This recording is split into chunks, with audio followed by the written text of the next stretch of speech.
जय श्री राम, राधे राधे। तो कुछ लोग मुझसे पूछ रहे थे कि सर ग्रहों को समझने का कोई तरीका बताइए कि ग्रहों को कैसे समझा जाए। 9 ग्रह होते हैं, बड़ा समझने में कंफ्यूजन होती है, तो बड़ा अच्छा तरीका चाहिए जो हम ग्रहों को अच्छे से समझ पाए। तो मैंने उनसे कहा कि अगर आपको सूर्य को समझना है तो अपने पिता को समझिए अच्छे से। आप जितना अच्छे से अपने पिता को समझ पाएंगे उतने बारीकी से आप सूर्य को समझ जाएंगे।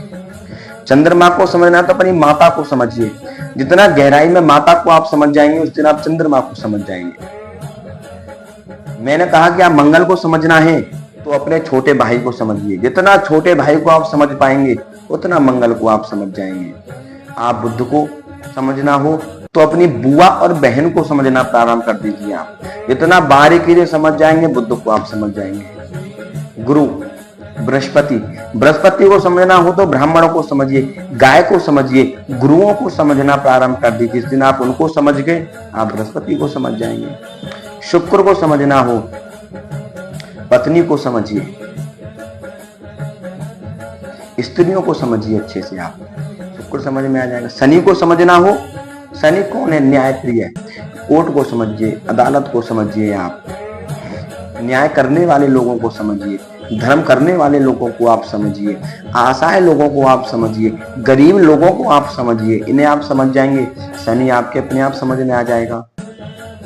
राहु को समझना हो तो लॉटरा सट्टी 2 नंबर के काम करने वाले व्यक्ति को समझ जाइए आप, राहु अपने आप समझ में आ जाएगा।